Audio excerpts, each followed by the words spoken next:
Bom, pessoal, nós vamos dar início a mais um lanche clínico, que são essas reuniões às quartas-feiras, da meio-dia a uma, e damos as boas-vindas a todos, agradecemos muito ao expositor e à comentadora. A apresentação vai ser feita pelo Dr. Bruno Surjan, que é cirurgião, e a moderação pela doutora Bruna, que é oncologista.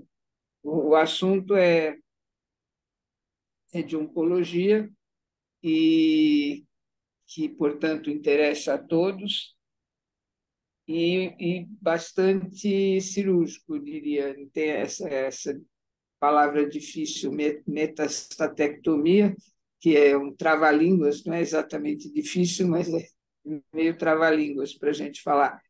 Então, é a remoção das metástases hepáticas na vigência de uma neoplasia de tubo digestivo. Então, muito obrigada por terem aceito o convite do Centro de Estudos. A gente pode dar início. Bom dia. Primeiramente, gostaria de agradecer o convite. Eu costumo brincar com os cirurgiões que, com o avanço da oncologia e com as novas terapêuticas, em breve eles vão perder campo. A gente não vai mais precisar de cirurgiões, mas claro que é uma grande brincadeira. Na verdade, é muito pelo contrário. Se 20 anos atrás eu falasse que e a gente já está assistindo uma aula de ressecção de metástases hepáticas, me chamariam de louca, com certeza, né? Mas o que a gente vem visto é que com o avanço das melhorias dos tratamentos sistêmicos, isso vai ser cada vez mais uma frequente no tratamento do paciente oncológico. Então, eu vou chamar aqui o Dr. Rodrigo Surjan, cirurgião especialista principalmente em fígado, pâncreas e vias biliares, para discorrer aí a aula um pouquinho. Obrigado, Bruno. Gostaria de agradecer o convite, doutora Marisa também, e a Oncologia do Hospital 9 de Julho, para fazer essa apresentação. Eu acho que, Bruno, você começou com um tópico que, na verdade, é super interessante, a gente vai abordar ele, que é justamente esse, o tratamento do câncer vem se modernizando, e sinceramente, quando eu comecei até a cirurgia oncológica hepática, basicamente o que a gente tinha era quimioterapia e cirurgia. E isso mudou e mudou radicalmente. A gente vai abordar muito esse tipo de conceito. E acho que nesse conceito, os próprios cirurgiões têm que ter a consciência de que nem tudo mais é cirúrgico, que nós somos só uma das ferramentas e que o próprio cirurgião, apesar do que a gente gosta de fazer é operar, a gente tem a responsabilidade de tentar invadir o mínimo possível para o paciente e entregar o tratamento mais moderno possível para os nossos pacientes. Então, o tema da aula é a metastasectomia hepática em câncer coloretal, as indicações e se há limites. A gente vai passar um pouquinho, então, para uma breve introdução.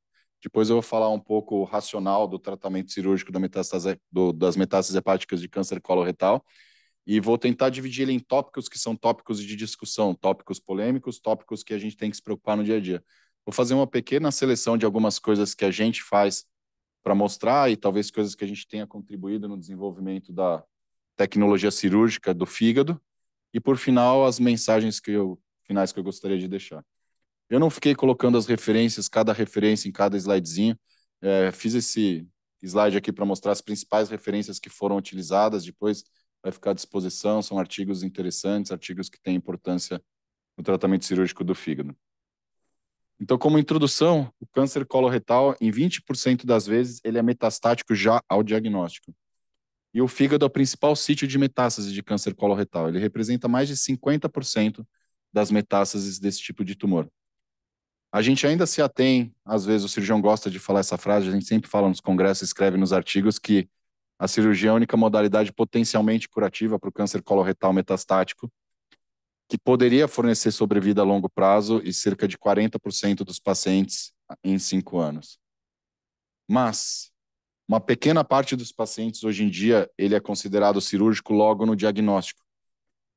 E o tratamento multidisciplinar e a técnica cirúrgica vem aumentando os limites de ressecção. Então, se por um lado, quando a gente encara esses pacientes, a gente muitas vezes não vai para o tratamento cirúrgico como primeira conduta, a gente conta cada vez mais com tecnologia de tratamento multidisciplinar. A técnica cirúrgica vem evoluindo, então, em algum momento, esses pacientes provavelmente vão ser candidatos à cirurgia. Mas a gente tem sempre que se fazer a mesma pergunta: se quando a gente vai operar, se o paciente vai ter um benefício. Lembrando que 30% dos pacientes têm recidiva em 1 ano e 15% de mortalidade em 1 ano. Então, a gente tem que sempre considerar o estadiamento, performance do paciente, se o paciente está apto para a cirurgia e, claro, a biologia tumoral. O que nos expande as perguntas em relação ao tratamento desses doentes. Hoje em dia, quais são os efetivos critérios de seleção para a cirurgia? O que a gente considera um paciente ressecável ou não? Qual técnica cirúrgica a gente vai usar? Às vezes, mesmo que o doente tenha um tumor no cólon e no fígado simultaneamente, a gente opera primeiro o fígado. Se a gente vai fazer uma cirurgia muito grande, a gente espera que o paciente possa desenvolver um mau funcionamento do fígado no pós-operatório, a gente lança táticas para maximizar a função hepática pós-operatória, como a imobilização de veia porta. Qual tipo de cirurgia a gente escolhe nos casos mais extremos? Operar em 2 vezes, que a gente chama de two stage, ou fazer técnicas como, por exemplo, OPS, que é uma cirurgia em 2 tempos, mas não necessariamente cirurgias sequenciais, que são cirurgias de grande porte. Desde o começo, desde a primeira vez que for intervir e invadir o doente, a gente já considera uma associação de modalidades, como a cirurgia com ablação, com quimioterapia intraarterial, com radioembolização, radioterapia. Quando que a gente lança a mão de uma tática que é o transplante hepático? E quando a gente faz a quimioterapia antes da cirurgia e quando a gente escolhe os casos que vão só para depois da cirurgia. E como a Bruna estava falando, eu acho que hoje a gente nem mais pode falar que um paciente desse pode ser avaliado por um único médico. Então, assim, ele pode procurar inicialmente um cirurgião, mas eu acho que não existe mais espaço para esse doente, mesmo no momento inicial, ser avaliado só por um médico. A gente já sabe que 84% das vezes que um único médico que avaliou um doente com câncer coloretal metastático tem convicção do plano terapêutico, se a gente submete esse paciente a uma discussão multidisciplinar, esse caso clínico, em 36% das vezes existem modificações no planejamento terapêutico, apesar da convicção inicial de um único médico, e que dessas 36% dos casos que é sugerida alguma modificação, 72% das vezes são modificações muito significativas no tratamento do doente. Passando brevemente, então, para o diagnóstico, geralmente a gente pode lançar mão de uma tomografia de tórax, abdômen e pelve, que vai detectar toda a doença que a gente precisa avaliar em 91% dos casos. A ressonância magnética surge como uma ferramenta, principalmente com contraste hepato específico, aumentando um pouco a sensibilidade para a detecção de metástases coloretal. E o PET-CT pode ajudar a gente no estadiamento de doença extrahepática, quer dizer, você tem o tumor primário do cólon, tem a metástase hepática, mas ele chega a detectar em até 20% dos casos focos de doença em outros locais, evitando cirurgias fúteis. E naqueles casos em que existem lesões hepáticas que são duvidosas, ele pode ajudar ainda assim a melhorar a especificidade do diagnóstico em relação à tomografia e à ressonância magnética. E para o cirurgião, essa talvez seja a parte mais importante, que é a seleção daqueles doentes que são candidatos à cirurgia.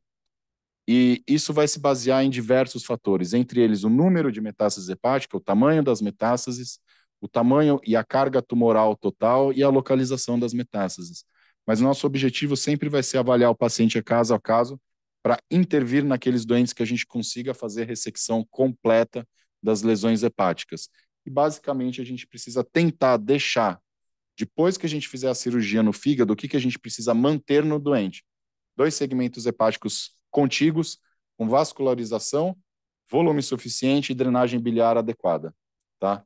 Mas ainda assim, fora esses critérios que alguns anos atrás era muito direcionado só para ver quais eram as lesões, o tamanho das lesões, dá para sair a lesão, não sai, a gente selecionar para invadir aqueles pacientes que têm maior chance de cura, de acordo com a biologia tumoral, o status mutacional, resposta ou progressão, vigência de resposta ou vigência de progressão, a neoadjuvância e a extensão da doença extrahepática, quer dizer, isso daqui que hoje a gente entende como obrigatório esse selecionar bem esse paciente, já está absolutamente embutido nisso um critério multidisciplinar de tratamento e um critério multidisciplinar não só de tratamento, como de decisão de conduta.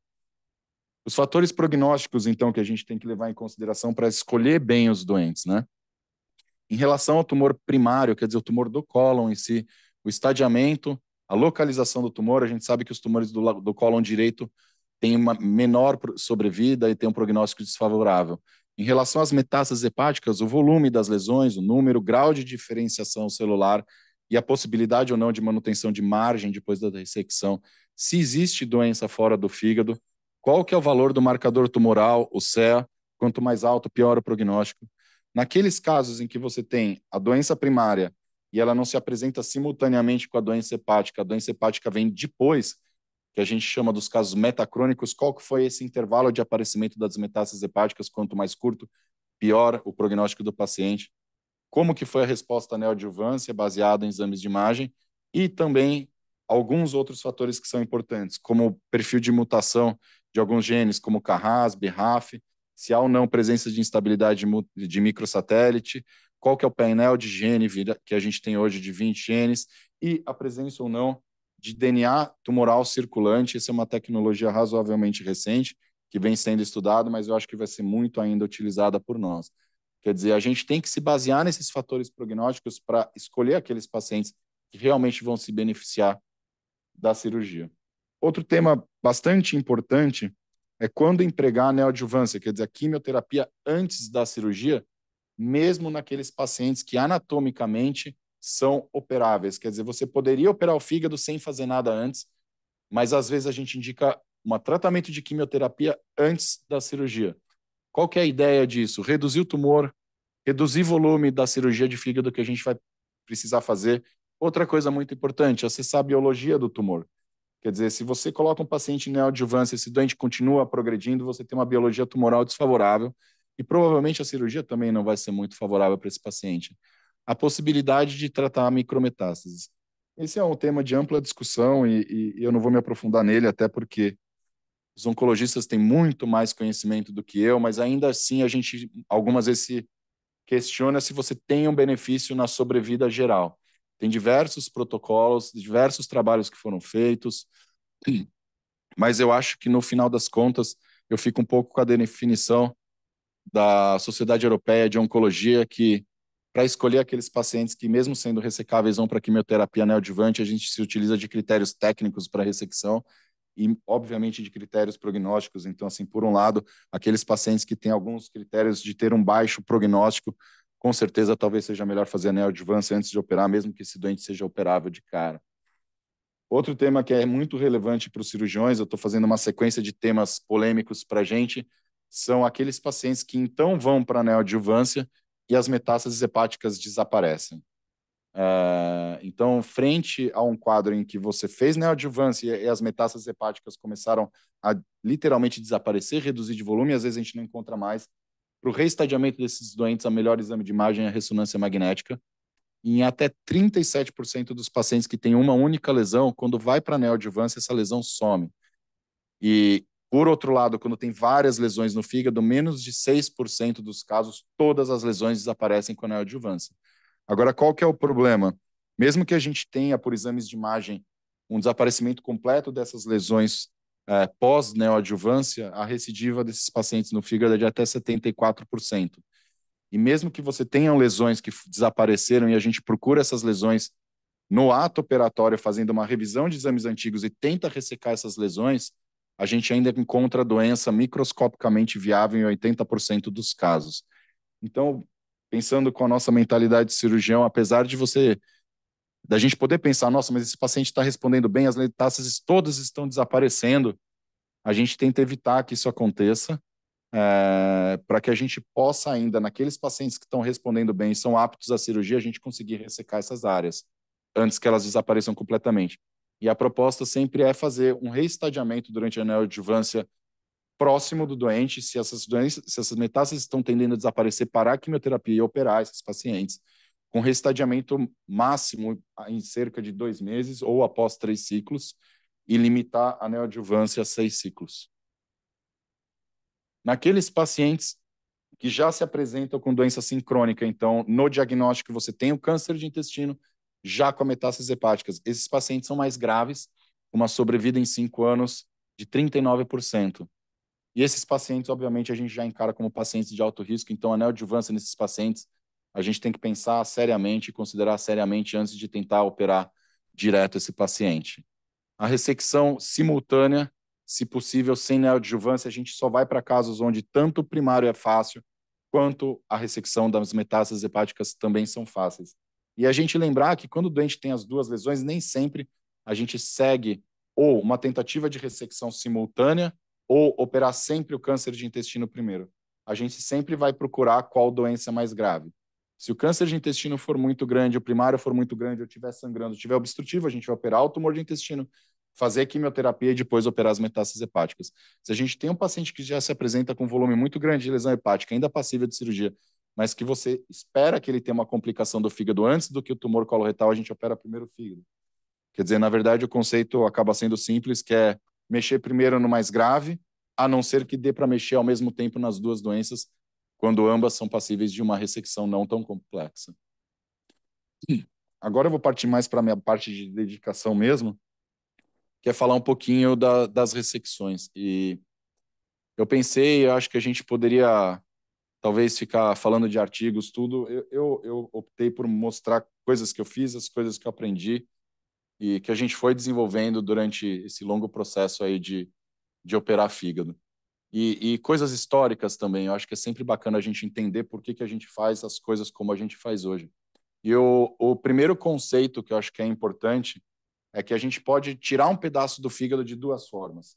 Simplesmente escolher um pedaço e ressecar aquele pedaço, ou então fazer o que a gente chama de ressecção anatômica, quer dizer, respeitar os segmentos que a gente conhece do fígado e optando por ressecar os segmentos que estão doentes. Então, a primeira é a cirurgia que a gente poupa um pouco mais de parênquima, mas faz uma ressecção que a gente chama não regrada, e a segunda a gente respeita as divisões anatômicas internas do fígado e faz uma ressecção regrada. Isso é uma história que vem de bastante tempo atrás. Então, assim, na verdade, o fígado é motivo de estudo há milhares de anos. Vou dar um exemplo: os babilônios faziam modelos de argila do fígado de ovelhas e eles acreditavam que aquilo tinha um certo poder de prever o futuro e eles faziam demarcações na superfície. Quer dizer, é um órgão que a gente conhece há muito tempo e ele tem uma demarcação na superfície dele que é o ligamento falciforme e que durante muito tempo a gente simplesmente dividia o fígado entre fígado esquerdo e fígado direito baseado nessa linha que a gente consegue enxergar muito facilmente. Só que, na verdade, a gente observou que isso não tem nada a ver de como o fígado funciona. Na verdade, é só uma demarcação da superfície do fígado que a gente faz por hepatoscopia e até muito recentemente a gente ainda considerava e ouvia as pessoas falando que o fígado esquerdo ficava na lateral do falciforme e o resto era tudo fígado direito. Mas isso não corresponde ao funcionamento do fígado, isso começou a mudar no final do século XIX, quando Cantley percebeu que, na verdade, aquilo era só uma marcação de superfície e que as estruturas que chegam no fígado, vasculares, que entram junto do fígado, elas vão se dividindo como se fosse uma árvore. E que a primeira bifurcação, que era entre o fígado direito e esquerdo, que, na verdade, dividia o fígado em dois pedaços, porque eram dois troncos entrando e logo se separando no fígado, ocorria nessa linha, que a gente até hoje chama de linha de Cantley, que vai da veia cava, da veia hepática direita aqui até o leito da vesícula. Então, se antes a gente considerava que o fígado esquerdo era só esse pedacinho, o fígado esquerdo, na verdade, funcionalmente, é todo esse trajeto do fígado. Isso foi sendo estudado e cada vez mais estudado por Rex, até que esse cirurgião francês, Claude Quinault, em 1954, começou a fazer experimentos injetando contraste com, na verdade, uma resina nos vasos hepáticos, dissolvendo o resto do fígado e vendo como eles se comportam lá dentro. E aí sim ele chegou à conclusão que o fígado ele é dividido em 8 pedaços, são numerados de 1 a 8, seguindo certo padrão, e que, na verdade, a gente não tem só o fígado direito e esquerdo, a gente tem o segmento 2, o segmento 3, o 4, 5, 6, 7, 8, e no fundo do fígado fica o segmento que a gente chama de segmento 1. E baseado nisso, a gente entende que cada unidade funcional, cada dessas unidades é uma unidade funcional independente. Então, quando a gente fala de fazer uma ressecção hepática anatômica para qualquer tipo de doença, a gente está falando em se basear nesses segmentos e tirar partes inteiras desses segmentos. E quando a gente fala de fazer uma ressecção não regrada, por exemplo, você tem uma metástase pequena aqui, você tira só esse pedacinho do fígado, independente da anatomia intrahepática. Essa daqui é a imagem original de 1954 do Claude Quinault, seguindo também imagens originais deles nos primeiros artigos dele, primeiro saindo em 1956, mostrando como hoje a gente entende um fígado como um órgão de 8 segmentos, poderia falar em 9, uma partezinha no fundo ali junto do caudado. Essas são as imagens originais de Quinault. E eu tive uma história interessante, porque minha tese de doutorado foi sobre anatomia hepática e a divisão dos segmentos hepáticos. E, na verdade, Quinault resolveu denominar os segmentos 2, 3, 4, 5, 6, 7, 8, fazendo um círculo, com segmento 1 lá no fundo, por causa do mapa de metrô de Paris. E justamente um pouco antes de eu defender minha tese de doutorado, eu fui para um congresso em Paris e falei, pô, eu vou até a estação de metrô e ver se isso daí é balela ou não. E aí até aproveitei, tirei uma foto, essa foto foi até para minha tese, mostrando que realmente é exatamente o mapa do metrô das estações de metrô de Paris que ele se inspirou para denominar os segmentos hepáticos. Essa daqui também é uma imagem da minha tese. Basicamente, o que a gente fez foi entender não só os pedículos, né, que chegam no fígado como as veias de drenagem, como que funciona essa segmentação das estruturas anatômicas dentro do fígado, e isso teve implicações em termos de técnica cirúrgica muito significativas para a gente. Tá? Se alguém tiver curiosidade, existem alguns sites e alguns aplicativos em que você consegue ver isso muito bem. Esse daqui é da Universidade de Brisbane, tem também um que é muito bom, que é da Universidade de Toronto, e basicamente você consegue ver todos os segmentos do fígado. No site você consegue ir girando o fígado, tira um segmento, tira outro segmento, você consegue ter uma ideia tridimensional do que acontece dentro do fígado de uma forma muito bacana. É um bom exercício para quem quiser se habituar um pouco mais com essa anatomia funcional do fígado. Tá? Então, assim, vamos discutir um pouquinho as duas técnicas. Quando a gente faz aquela técnica que a gente não tira segmentos anatômicos do fígado, a gente vai lá, acha a metástase e tira a metástase, tá? Isso nos dá maior chances de ressecções futuras. Então, se esse paciente voltar a ter tumor no fígado, na verdade, a gente preservou o máximo de tecido possível, tá? E aí a gente perguntaria, pô, será que tem alguma diferença a gente fazer uma ressecção de um bloco anatômico ou simplesmente tirar metástase?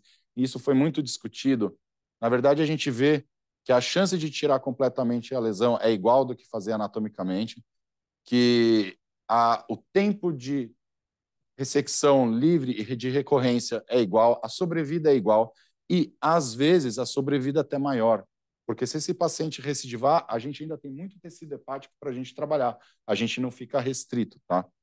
Por um tempo, a gente sempre falava, bom, mesmo que você não faça uma ressecção anatômica ou em qualquer ressecção de metástase hepática de tumor coloretal, você tinha que ressecar a metástase mais 1 centímetro ao redor. Essa é uma regra que não serve mais. A gente sabe que, basicamente, a gente precisa só tirar a metástase, até porque a gente se utiliza de energia elétrica, né? A gente queima com bipolar, a gente queima com bisturi. Então, apesar de você, às vezes, ser um pouco tangencial à lesão, o tecido que ficou para trás vai ter uma margem de pelo menos 5 milímetros de tecido absolutamente inviável e queimado. Eu coloquei só aqui uma observação sobre o carcinoma hepatocelular. Então, lembrando que fazer ressecções não anatômicas, a gente está falando de metástase de colo retal. No carcinoma hepatocelular, a gente tem que fazer anatomicamente. Por quê? Porque quando a gente faz a ressecção anatômica, a gente está ressecando um pedaço do fígado, uma unidade funcional, que chega ao pedículo nele. E o carcinoma hepatocelular tem uma propensão muito grande de invadir o pedículo. Então, na hora que você resseca um pedículo inteiro, você está diminuindo a chance de ter deixado microlesão ou lesão microscópica no pedículo que está ficando. Então, no carcinoma hepatocelular, isso não se aplica ao que eu estou falando. E acho que um último tópico que a gente poderia discutir aqui é, novamente, pensar na cirurgia minimamente invasiva por videolaparoscopia ou por cirurgia robótica e pensar se essas são boas táticas e quanto elas são comparáveis às técnicas tradicionais ou à técnica aberta, em termos de recidiva, de sobrevida em 3 ou 5 anos, de tempo de internação hospitalar, morbidade, mortalidade em 90 dias, sobrevida livre de doença e taxa R0. Eu acho que hoje a gente nem precisa mais ficar falando e citando artigos. A literatura é monstruosa sobre o assunto. Então, assim, naqueles centros em que você tem a tecnologia disponível e com equipes que têm expertise suficiente, a gente já sabe que a tática de escolha é realmente fazer uma cirurgia minimamente invasiva, que a recuperação do paciente vai ser melhor sem comprometer o resultado oncológico. E um outro assunto para a gente abordar é naqueles pacientes que têm o tumor primário, têm a doença no fígado e ainda assim têm doença extrahepática. Eu lembro que na minha época de faculdade tinha os critérios antigos, assim, então assim, você pode ter até 3 metástases hepáticas de tal volume, mas até 3 metástases pulmonares, eu nem me lembro bem ao certo. Eu lembro que na minha época de faculdade eles foram cada vez aumentando mais. Era 5 e 5, 5 no pulmão, tal. Qual que é o critério que a gente usa hoje? Todas as metástases têm que ser ressecáveis. Então, mesmo que tenha metástase hepática pulmonar, se você conseguir ressecar todas, ainda assim você tem indicação de cirurgia. Porque se não ressecar, a sobrevida é de 0 em 5 anos. Tá? Tratando R0, mesmo que tenha metástase hepática em outros lugares, a gente tem 20% de sobrevida em 5 anos, com uma média de 31 meses. Pensando que essas metástases, além do fígado, as mais comuns são as pulmonares, e melhor quando é pulmonar do que em outro tipo de tecido, outro tipo de órgão, porque se você consegue uma ressecção R0, o paciente ter só metástase hepática, ou ter metástase hepática e pulmonar e ser operado, o prognóstico é o mesmo que tivesse só metástase hepática. Mas lembrar que a gente está tratando um doente absolutamente grave e que tem 90% de recidiva em 8 meses. Tá bom? Meio que na parte final da discussão, nas partes sobre as técnicas ablativas, né? Quer dizer, não técnicas não cirúrgicas do tratamento das lesões. Naqueles pacientes que são jovens, que são aptos, a gente ainda tende a direcionar esses pacientes para a técnica cirúrgica, com a possibilidade de menor recidiva. Mas, por outro lado, a gente sabe que naqueles tumores que têm menos de 3 centímetros, técnicas ablativas como a radiofrequência, o resultado é igual à cirurgia, com recidiva em 1 ano menor do que 3%. E existem outras formas de terapêutica, como a quimioembolização, como as drug-eluting beads por embolização, como o tratamento seletivo, intracorpóreo, por radioterapia e também a radioterapia estereotáxica. Tá, e aqui é um baita protocolo, um artigo muito interessante que é o LAVA, falando sobre justamente isso, as técnicas ablativas, é um artigo bem interessante. E um último tópico para abordar é naqueles pacientes que realmente chegam para a gente e a necessidade de terapêutica cirúrgica vai ser o que a gente chama de hepatectomias extremas, que são cirurgias de altíssimo porte, são cirurgias complexas, e que o principal que a gente tem que sempre pensar quando for operar o fígado é o que vai sobrar de fígado. Quer dizer, quanto você consegue deixar e se esse fígado é bom o suficiente para esse paciente tolerar o pós-operatório e não morrer de insuficiência hepática depois da cirurgia. E esse é o comentário. Não adianta pensar só no quanto vai ficar, qual que é o volume que vai ficar. Esses são pacientes graves, esses são pacientes que muitas vezes foram tratados por outras táticas, que pode já ter um comprometimento do parênquima hepático. Então, você tem que tentar pôr na sua cabeça quanto eu deixo de volume, quão bom é esse fígado ou não para tolerar o que eu vou fazer. E existem algumas táticas para tentar aferir qual que é a qualidade do fígado do paciente. Laboratoriais, ressonância com Primovist, verde de endocianina, tem umas fórmulas meio malucas, divide enzima, plaqueta, tal. Não existe uma técnica totalmente fidedigna. Eu vou ser super franco, eu ainda utilizo muito a experiência, você olhar o doente, você fazer uma revisão de todo o prontuário, saber tudo que o doente já foi submetido, o quanto esse fígado pode ter sido agredido ou não, ter uma certa criatividade na tática cirúrgica que você vai bolar para tentar preservar o máximo de parênquima, porque o fígado não tem um valor que a gente fala, esse fígado ainda funciona tantos por cento. Então, acho que isso daqui depende demais da experiência e da habilidade da equipe que está avaliando o paciente. A gente pode utilizar de táticas como embolizar um dos ramos da veia, da veia hepática, da veia porta, diminuir a vascularização de um pedaço do fígado antes da cirurgia para crescer o lado que você quer deixar no final da cirurgia, utilizar de diferentes técnicas, como a hepatectomia seriadas em 2 tempos, utilizar essa tática que se chama ALPS, que na verdade você entra, limpa um pedaço do fígado, corta o fígado e fecha a veia porta no pedaço do fígado que você vai tirar na segunda cirurgia, deixa esse fígado crescer e no segundo tempo tira outro pedaço do fígado. É meio que um misto de preparar o fígado e já ir tratando o fígado. No intervalo entre as 2 cirurgias, aquele pedaço que você quer que fique no final das contas está maior, mais funcionante, mais saudável.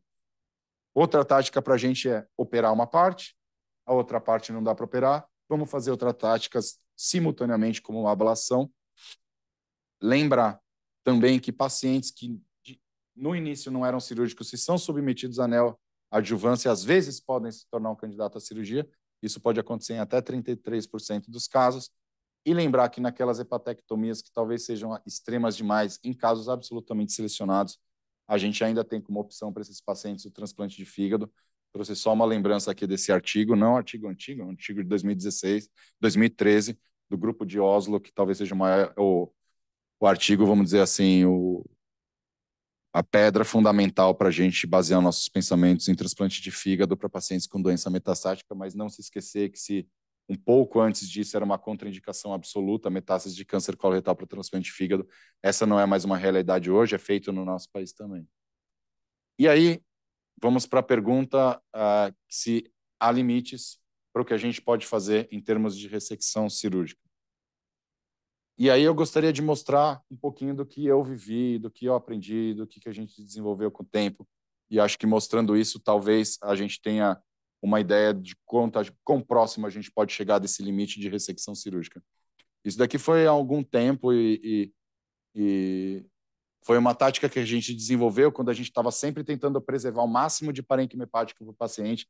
Então, dentro daquela ideia, eu vou tirar um tumor, mas eu quero deixar o máximo de fígado possível para esse paciente, caso ele recidive. E não só isso. Se você faz uma cirurgia de fígado muito grande, esse paciente vai ser muito solicitado no pós-operatório.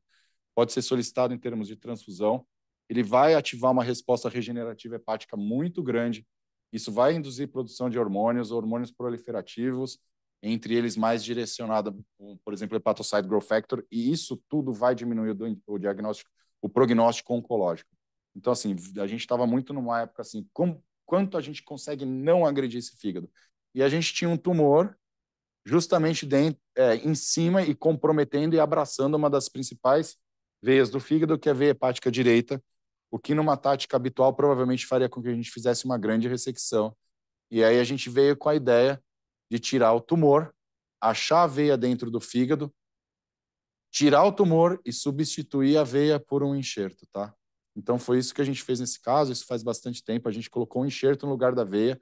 Essa daqui são imagens após a cirurgia, o enxerto aqui, e esse segmento hepático ficou e ele não atrofiou, e esse paciente praticamente não sentiu a cirurgia, e esse fígado aqui continuou lá e ele continuou viável.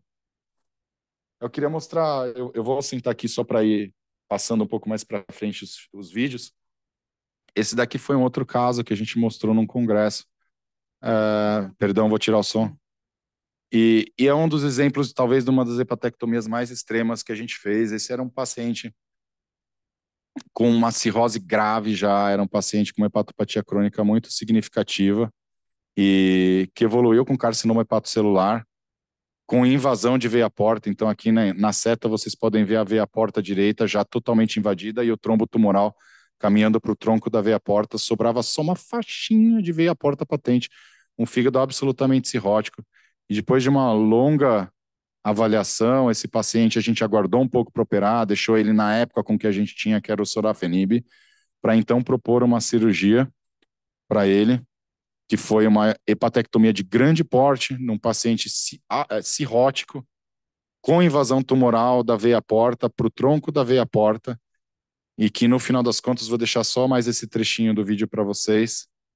A gente conseguiu fazer a ressecção e a gente conseguiu ressecar a veia porta, reconstruir a veia porta, tirar o tumor de dentro da veia porta. Então aqui a gente está vendo a veia porta, a gente vai clampear ela para baixo para fechar a veia porta e a gente vai conseguir fazer isso tudo. Nessa época a gente ainda nem fazia cirurgia por robótica, quer dizer, a gente seguiu fazendo essa cirurgia foi por laparoscopia.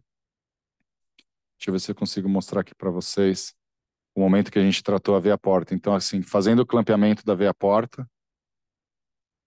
Então, a gente tem o vaso aqui clampeado. E eu fiz questão de colocar um vídeo de laparoscopia, porque na sequência eu vou mostrar um de robótica, vocês vão entender claramente a diferença entre a laparoscopia e a robótica. Então, fechando aqui a veia porta. Então, vocês têm que imaginar um doente já muito cirrótico, com câncer grave dessa forma, um tumor já no tronco da veia porta, a gente fazendo nesse momento um clampeamento do vaso, mas a gente fez um planejamento pré-operatório muito grande, a gente fez uma coisa que eu nunca repetia fazer. O soro que a gente utilizava durante a cirurgia para lavar a cavidade, a gente colocou soro dentro do gelo e a gente ficou o tempo inteiro irrigando o fígado esquerdo, banhando o fígado esquerdo, que é o fígado que ia sobrar com soro gelado para tentar diminuir o metabolismo desse fígado, que já era um fígado cirrótico e ia ficar pouco volume para ele sofrer o mínimo possível durante a cirurgia. Aqui a gente fazendo a ressecção do tumor. Aqui a veia porta no tronco dela aberto. A gente não fez nenhum clampeamento de veia porta durante toda a transecção do fígado até esse momento. Aqui a gente lavando a veia porta para tirar qualquer tumor que ainda sobrasse lá. E vocês têm que imaginar que aquela pincinha que foi aberta e fechada novamente, qualquer coisa que acontecesse naquele momento, a gente perdesse aquela pinça, esse paciente estava morto na cirurgia. Quer dizer, são procedimentos complexos, são procedimentos que têm que ser absolutamente planejados. Nesse caso específico, foi um planejamento que durou um mês, até a gente realmente ficar convicto de que a gente ia partir para a cirurgia. Aqui fechando vaso. Isso tudo por laparoscopia na época, terminando a transecção do fígado.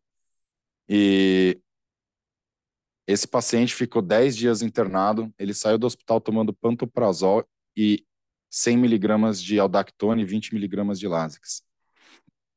Ele acabou falecendo mais ou menos um ano depois da cirurgia. Esse paciente infartou e até nesse período, esse daqui é o aspecto pós-operatório, ele ainda não tinha recidivado. Tá? Mas assim, estou mostrando um caso extremo. Esse talvez um dos mais extremos que eu fiz na minha vida. Talvez a gente tenha tido um pouco de sorte. Não estou dizendo que isso é a nossa rotina e que isso deva ser feito de uma forma rotineira. Talvez tenha sido um dos casos mais complexos que a gente fez. E aí a gente viu algumas imagens de laparoscopia, então vou trazer para vocês uma imagem de uma hepatectomia robótica. E vejam aqui que a gente já está falando de que é uma lesão no segmento 1, que é aquela lesão lá atrás do fígado, próximo da veia cava, é o lugar mais difícil de acesso do fígado que a gente tem. Então, assim, aqui a gente consegue ver o fígado, aqui está a veia cava, perdão, e o tumor estava lá atrás. E, às vezes, a plataforma de cirurgia robótica para hepatectomia, ela é útil justamente nesse tipo de segmento. Então, aqui, a localização de onde era o tumor. Esse daqui foi uma imagem que eu tirei da Universidade de Toronto, no aplicativo deles, e aí eu só fiz a rachura do tumor. Eu vou colocar mais para frente, mas só para vocês terem ideia de como muda um pouco as coisas.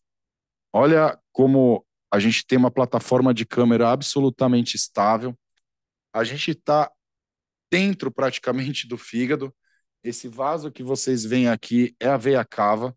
A gente tem uma imagem muito boa, que para o cirurgião é tridimensional. A gente tem uma firmeza de movimentação muito grande, a gente tem movimentos muito precisos. A gente consegue se colocar em posições absolutamente favoráveis para a ressecção. Aqui é o término da ressecção, a gente vê a veia cava. Então, principalmente para esses segmentos do fígado difícil, a robótica é uma vantagem. Então, assim, olha a qualidade de imagem que tem, a precisão, a estabilidade do campo cirúrgico é realmente inacreditável. Então, assim, olhando um pouquinho mais de longe, a gente ainda está perto, vocês percebem o buraco que a gente estava e ainda assim conseguindo trabalhar com bastante conforto. Essa foi uma cirurgia que foi super bem e alta 3 dias depois da cirurgia, num caso que poderia ser considerado um caso razoavelmente complexo. E aí eu vou falar uma outra parte da minha vivência da cirurgia do fígado que para mim foi muito gratificante.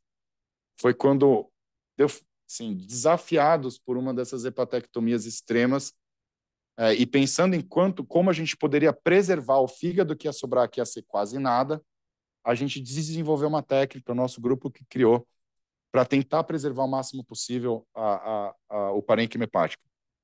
Quando a gente vai cortar o fígado é uma bola gigante cheia de sangue, e 2 órgãos no corpo humano basicamente recebem sangue por veia e artéria, o pulmão e o fígado. Quer dizer, você tem chegando no fígado sangue em altíssimo volume e baixa pressão, que é da veia, e sangue com muita pressão vindo da artéria. Então, assim, se você simplesmente pegar um fígado e começar a cortar, vai ser um banho de sangue para todos os lados. E isso aconteceu até 1908, quando Pringle desenvolveu uma técnica. Ele nunca aplicou essa técnica num paciente, na verdade, esse daqui é o artigo original de Pringle. Ele teve uma série de pacientes que tinham tido traumas hepáticos, tentou operar esses pacientes, todos tinham morrido. Então ele foi fazer experimentações em animais e aí ele falou: pô, como que eu posso fazer esses caras pararem de morrer sanguinando porque tiveram um trauma hepático? E ele criou o que a gente chama até hoje de manobra de Pringle. Vocês podem ver aqui, isso daqui é o forame de Winslow. A gente consegue entrar aqui por trás desses vasos todos que chegam no fígado. Se você segurar isso, pressionar isso ou com um instrumento, ou mesmo com a mão, se for uma urgência, você está diminuindo todo o aporte de sangue para o fígado. Isso se chama manobra de Pringle.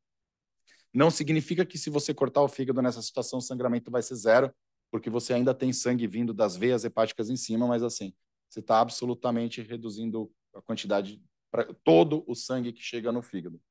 Qual que é o grande problema dessa manobra? Se você fecha todo o sangue que chega no fígado, é como você fazer garrote no braço. Depois de um tempo, você vai perder aquele tecido. Então, conforme você vai fazendo essas manobras, você cada vez está induzindo isquemia no fígado. E se você estiver fazendo uma cirurgia de fígado com o fígado na barriga, é uma isquemia quente ainda. O metabolismo do fígado está aumentado.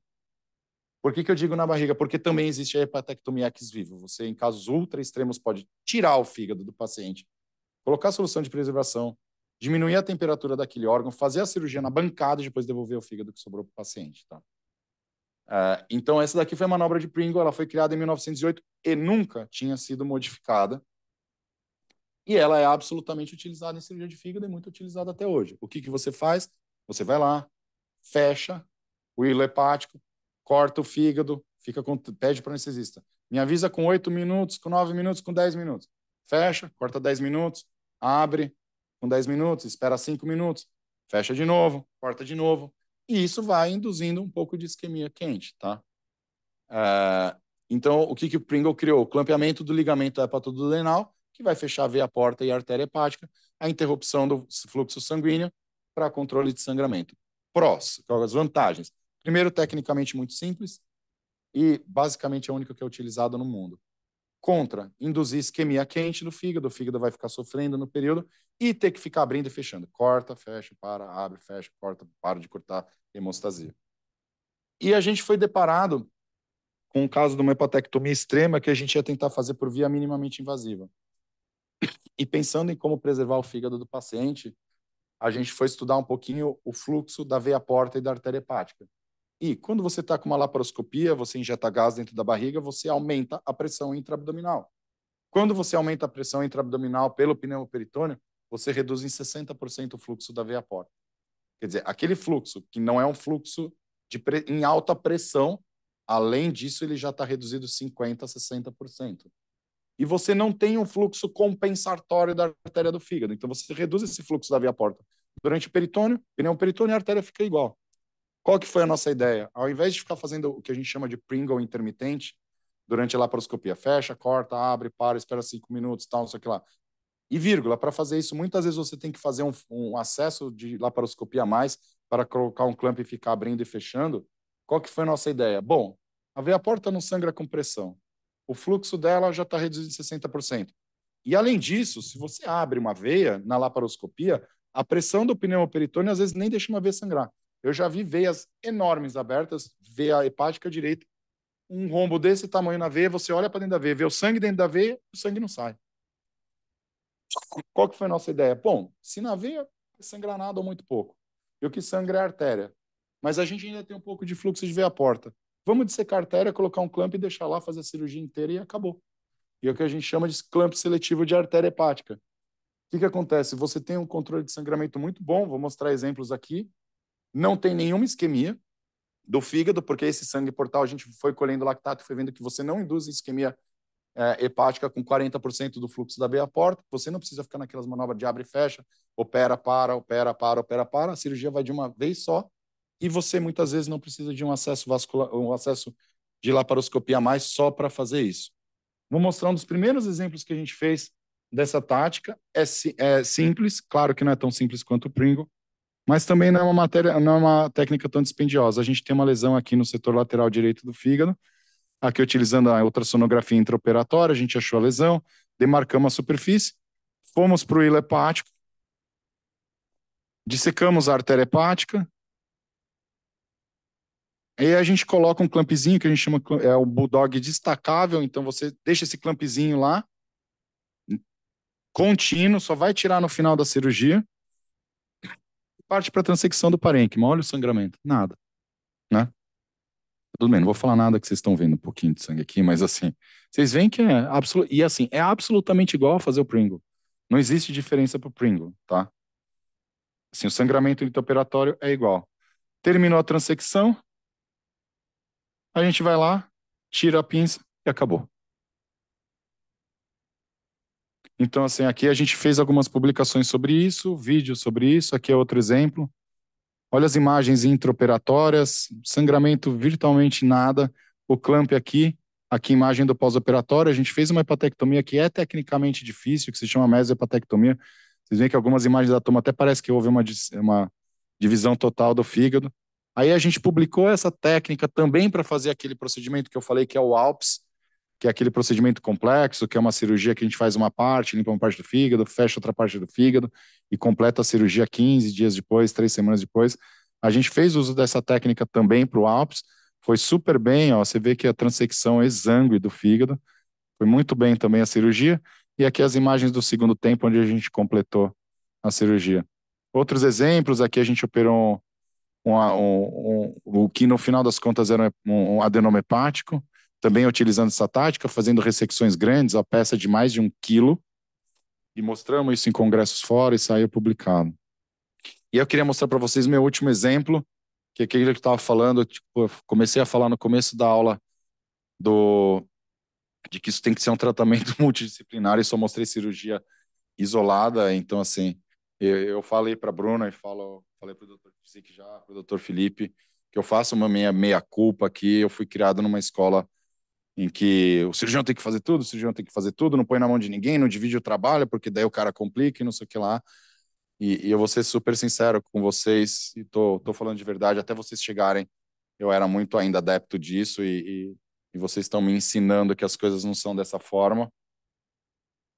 Então, vou mostrar um exemplo aqui que eu fiz junto com o Juliano, da Radiologia Intervencionista, múltiplas metástases hepáticas, e eu fiquei lá quebrando a minha cabeça, e eu tinha certeza absoluta que eu conseguiria fazer o trabalho sozinho, e aí eles me convenceram de que eu não precisava ser assim, e eu aceitei a opinião, e a gente fez um procedimento que ainda assim eu fiz uma hepatectomia, fiz algumas outras enucleações, mas isso foi associado à radiofrequência, ablação por radiofrequência intraoperatória, quando vocês veem essas manchinhas aqui, foi por onde a agulha da radioablação intraoperatória entrou, e assim, foi tratado por radioablação algumas lesões altamente complexas, que no final das contas, no estadiamento final intraoperatório por ultrassonografia, eu realmente não sei se eu teria conseguido tirar pelo menos uma delas, que estava numa localização absolutamente desfavorável junto das veias hepáticas. Isso daqui foi o aspecto pós-operatório, uma mistura de buracos causados por mim e buracos causados pela radiologia intervencionista, pelo Dr. Juliano. Aqui, essa lesão que o Juliano ablou, que era absolutamente numa localização horrível para a gente mexer, e ele fez isso com sucesso. Dentro disso, eu vou dar só um último comentário sobre esse caso. Esse paciente já teve várias lesões ressecadas, ele acabou recidivando, é o que a gente está falando, e agora esse paciente vai também para uma tática não cirúrgica para tratar as recidivas. Último exemplo para vocês, agora de uma hepatectomia aberta em 2 tempos. Eu queria mostrar o meu caso recorde. Uma moça jovem, ela tinha 38 anos. Essa daqui foi a primeira hepatectomia que eu fiz nela, as múltiplas peças que eu tinha tirado. Vou passar para o final da segunda cirurgia que eu fiz nela, que a gente utilizou aqueles conhecimentos sobre anatomia dos pedículos hepáticos para fazer acesso aos pedículos, tudo. E eu vou pular para o final só para mostrar para vocês o que a gente chegou no final das contas de fígado para essa paciente. Olha o tamanho do fígado, olha o tamanho da minha mão. Isso é o que restou para ela depois da segunda cirurgia. Ela era uma paciente muito bacana, jovem, 38 anos, tinha uma filha pequena, e todo mundo estava, como sempre, não, a gente se comove com os pacientes, mas era um caso muito comovente. A gente acabou fazendo 3 cirurgias nessa paciente, no total, a gente acabou tirando 28 metástases hepáticas dessa paciente ao longo de 4 anos. Essa paciente conseguiu sobreviver durante 4 anos com quase 30 metástases hepáticas, com a associação de tratamento sistêmico e cirurgia. Lembrando para todo mundo, e eu faço um convite a todos, eu aprendo demais cada vez que eu estudo a história daqueles que vieram antes de mim, que criaram o arcabouço, a base, na verdade, a base para a gente fazer o que a gente consegue fazer hoje. O fígado, ele é há muito tempo conhecido da humanidade. Se hoje a gente fala que a gente opera um fígado, que o fígado regenera, esse é um conhecimento ultra antigo, é só checar a lenda de Prometeu. da mitologia grega antiga, não sei como, ninguém consegue explicar como, eles já sabiam que havia regeneração hepática, e a regeneração hepática é a base do que a gente faz hoje.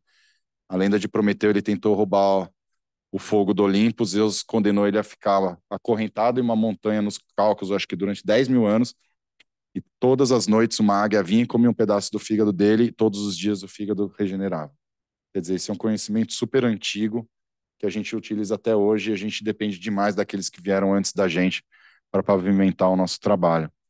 Como mensagens finais, a mensagem óbvia é que é isso, ninguém sabe tudo, pelo menos não sozinho. Então, assim, a gente tem que trabalhar em equipe. E fazendo uma alusão do limite lá que eu tinha colocado a imagem de passos humanos na Lua, e parafraseando o presidente Kennedy, nós escolhemos fazer essas hepatectomias extremas não porque é fácil, mas porque é difícil. E esse é o nosso trabalho e a gente tem que contribuir com esses pacientes. E a última mensagem que eu aprendi, que eu vivi, eu com o Dr. Evandro, que a gente operou juntos ontem, que eu vivi ontem, e essa frase já estava aqui há uma semana. Nem sempre conseguir fazer significa que você deve fazer. Ontem a gente foi para uma hepatectomia, por um colangiocarcinoma, a gente não conseguiu fazer a cirurgia. A gente parou porque a gente achou que a gente ia colocar o paciente num risco descabido de sobrevida, de morte no pós-operatório. Essas cirurgias não têm que ser encaradas como cirurgias para o cirurgião, a cirurgia é para o doente. Então não são cirurgias que a gente faz para massagear nosso ego, para tentar ajudar as pessoas. Ontem a gente claramente tomou essa opção, eu e o Dr. Evandro, de não tentar massagear o nosso ego e fazer uma cirurgia insana e correr o risco de perder uma paciente no pós-operatório. Para quê? Para voltar a paciente para a equipe de oncologia e tentar outras formas de tratar, com radioterapia intracorporal, com ablação. Tá bom? E a gente viveu isso ontem. E era isso, gente. Muito obrigado.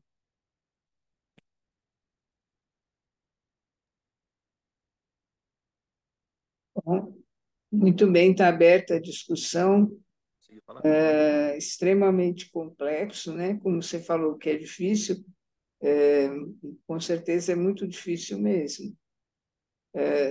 A gente acho que não tem ainda nenhuma pergunta da plateia, tem só um comentário Eu da tenho uma Jaqueline. perguntinha. Eu tenho uma perguntinha. Tá, Posso seguir? Bom, em primeiro claro. lugar, excelente apresentação, assim, para quem é clínico, né? Ficar vendo essas intervenções cirúrgicas, eu tenho o maior respeito pelos cirurgiões em geral, só aumenta o meu respeito ver esse tipo de técnica cirúrgica, etc. Eu queria contar um caso rapidamente e fazer uma pergunta. Faz alguns anos atrás, eu acompanhava um paciente com câncer de rim e ele tinha uma metástase na cabeça do pâncreas e foi ao longo de 15 anos de doença metastática, que foi o tempo que eu acompanhei ele acabou fazendo uma pancreatectomia corporal, né? Tirou. E, obviamente, teve que fazer uma restituição, uma bilodigestiva, uma reconstrução bilodigestiva. Algum tempo depois, agora eu não lembro, ele teve metástases hepáticas. Ele desenvolveu metástases hepáticas. E aí enfim, ele foi fazer um procedimento ablativo. Ele fez o procedimento ablativo, eram umas 4 metástases, uma coisa assim. Só que depois disto, este homem passou durante 6 meses tomando antibiótico por abscessos hepáticos recorrentes, né? Obviamente por contaminação direta da bilodigestiva para os sítios, em contato com os sítios. Quer dizer, aí você pensa, bom, mas quando que você vai ter uma situação onde você vai enfrentar uma metástase hepática em alguém que fez uma bilodigestiva, né? Eu não lembro mais as indicações de bilodigestiva fora a situação oncológica, né? Eu nem lembro, de repente né? Mas a minha pergunta é essa: se você tem um paciente que fez que tem uma reconstrução bilodigestiva por qualquer razão, eventualmente não oncológica que seja, isso é uma contraindicação ou assim a proximidade com as vias biliares, já que ele tem a drenagem contaminada ou muito em contato com o ambiente intestinal, né? Não protegido. Isto essa é uma situação onde você privilegia a ressecção versus a ablação. É uma situação onde uma ou outra estão contraindicadas. Você já enfrentou isso antes? Existe alguma diretriz em relação a isso?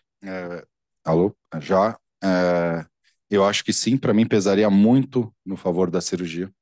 Eu já vi casos assim, então assim, não acho que seja em si uma contraindicação absoluta, formal, a técnicas ablativas, mas eu já vi acontecer mais de uma vez a formação de abscesso naqueles pacientes que têm contaminação da via biliar.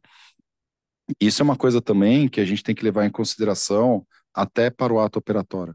Então, assim, se a gente tem pacientes com bile digestiva a longo prazo, isso é muito, muito relevante em algumas situações.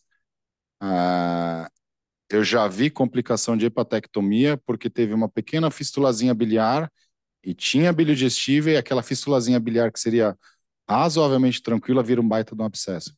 Então, nesses casos, não só eu privilegio um pouco a técnica cirúrgica em relação às técnicas ablativas, como eu tento fazer uma cultura de bile intraoperatória para ver se eu adapto ou no pós-operatório antibiótico terapia se vier algum agente. Alguns agentes bacterianos, mas geralmente são agentes multiresistentes, inclusive induzem a formação de fístulas e decências de bile digestiva. Eu já vi paciente falecer por causa disso.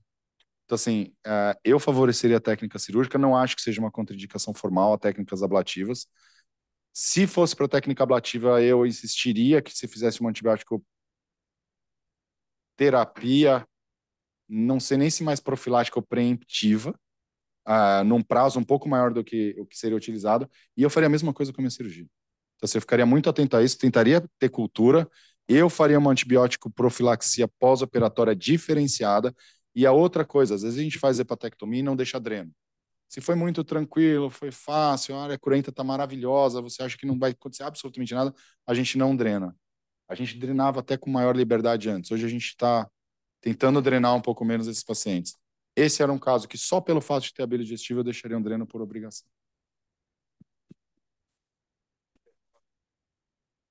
A bile digestiva, por si só, você já tem um índice de colangite, né? E você tem um índice de estenose, que faz essa hipertensão intrahepática, que é importante a drenagem, né? Ela não contraindica. Você podia ter feito uma abração no indivíduo que tem uma árvore ampla, apesar da contaminação, a drenagem é boa, ele não ia ter nada. Então, não é uma contraindicação absoluta, mas eu daria preferência para a ressecção. Rodrigo, eu queria aproveitar e perguntar para você o seguinte. A gente sabe que na doença complexa, bilobares, muitas vezes você é limitado pela quantidade de tecido hepático remanescente. Minha pergunta é bem objetiva. Quando você dá preferência à embolização, à hepatectomia em 2 tempos por enucleações e ligadura simples da veia porta, ou quando você opta pelo ALPS? Qual é o papel do ALPS atual na tua cabeça? Vou falar com certo grau de experiência sobre o que eu vou falar agora, com certo grau de bastidores de congressos importantes, de bastidores de equipes que falam bastante sobre o Alpes. Vou falar minha cabeça. Primeiro lugar, 2 tempos. Staged. Vou fazer nucleações e vou tirando 1, 2, 3 cirurgias.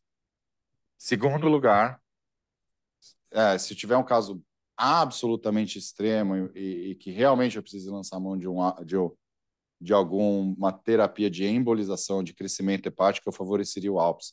Em terceiro lugar, eu pensaria numa embolização de veia porta. É parte do convencimento cultural que eu ainda não tive pelo pessoal da oncologia. Então, assim, eu não tenho uma experiência muito grande com só a embolização pré-operatória. Com o Alpes, sim. Com um misto de enucleações, com uma ligadura de veia porta, sim. Mas isso é uma experiência, uma vivência pessoal. Estou falando abertamente sobre o assunto. A OPS é uma cirurgia desenvolvida por um alemão. O cara teve uma ideia absolutamente brilhante, genial. Publicou e continuou operando e não falou mais do assunto. Algumas pessoas perceberam isso e absolutamente começaram a falar sem parar. Se quem publicou, quem teve a ideia, nunca mais falou, e você começa a falar, você vira o cara do Alps, né? E eles eram conhecidos como Alps Guys. O Alpes é uma cirurgia linda, é uma cirurgia complexa, é bonita, a ideia é genial e você fazer um Alpes e o paciente bem depois disso realmente é uma sensação maravilhosa. Mas eu acho que é mais isso do que efetividade. Então, assim, é cool você mostrar um Alpes no Congresso Mundial. E, né? Bom, pessoal, a gente está quase em cima da hora. Tem alguma Doutora, pergunta do me auditório? perdoe só um segundinho que o Vitor Tá. queria falar que ele estava esperando.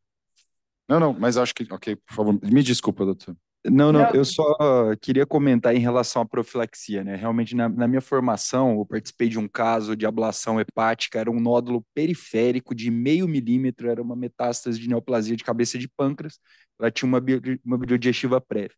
Pô, o caso foi lindo, usamos microbolha, fusão de imagens para achar um micronódulo, queimamos o nódulo, abscesso no pós. Então, se discute muito uma profilaxia prolongada pré-tratamento e uma antibiótico terapia pós mais robusta e mais longa, né? A gente sempre, quando se depara com um caso desde ter que ablar uma biodigestiva, vamos cair, revisitar antibiótico, o que a gente pode otimizar, porque ninguém imaginaria uma lesão de 0,5 milímetro periférica que ela iria abscedar e foi feito a antibiótico profilaxia. A gente acabou complicando a vida da paciente. Aí lembrei muito da sua frase aí no final, Rodrigo. Não é porque a gente pode fazer que a gente tem que fazer. A gente tirou a paciente de linha e começou a tratar um abscesso em vez de tratar o câncer dela. Pergunta sobre isso, o que a gente falou muito aqui. Quer dizer, você falou de um caso de uma meta de câncer de pâncreas. Né? Há 10 anos atrás, se você falasse isso, eu ia te prender. Né? E o que aconteceu nesse período? A gente aprendeu. A gente aprendeu sobre biologia tumoral, a gente aprendeu que às vezes pode ser uma doença fácil, uma meta de coloretal fácil, que aquela doença é gravíssima, né? Então, assim, conhecer o tumor, conhecer comportamento biológico é importante. Tem uma coisa que eu gostaria rapidamente de falar, desculpa, doutora Denise. Quando a gente fala também em análise genética, então, assim, painel de 20 genes e tal, não sei o que lá. Gene é um livro, né? O nosso código genético é um livro. Você abre um livro. Não significa que você está lendo todas as páginas.